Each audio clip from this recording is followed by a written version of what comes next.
Nick, thank you. Moving on to the State House in Des Moines, we are 16 years removed from Iowa legalizing same-sex marriage. Tonight, a state senator from eastern Iowa is proposing legislation that would reverse what had been a trailblazing decision for Iowa back in 2009.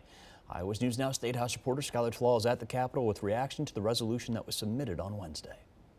GOP Senator Sandy Salmon is behind the resolution, asking the U.S. Supreme Court to overturn the case that legalized same-sex marriage and to hand the power back to the states. The resolution calls upon the Supreme Court to reverse the decision and, quote, restore the natural definition of marriage, a union of one man and one woman. I think this resolution tells you a lot about the priorities that Iowa Republican politicians have at the moment.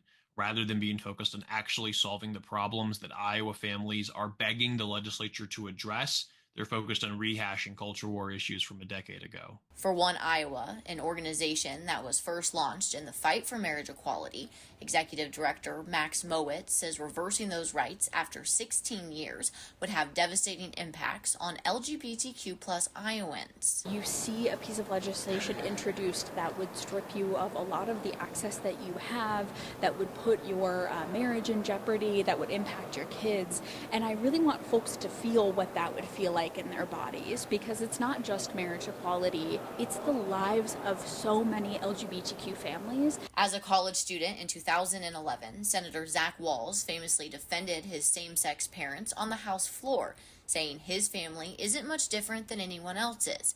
Now he says he's ready to pick up the fight again, on top of the pressing issues Iowans are already facing. Iowans are worried about trying to figure out how they're going to make rent, how they're going to pay their bills, how they're going to afford groceries. And so I'm going to fight against this resolution the same way that I've stood up to big corporations and political insiders, because that's what we do, right? We take care of each other. We don't tear each other down. Senator Salmon and Senate Republicans didn't respond to my request for comment, so it's unclear how likely this is to advance this session, with lawmakers already working to wrap up in Des Moines.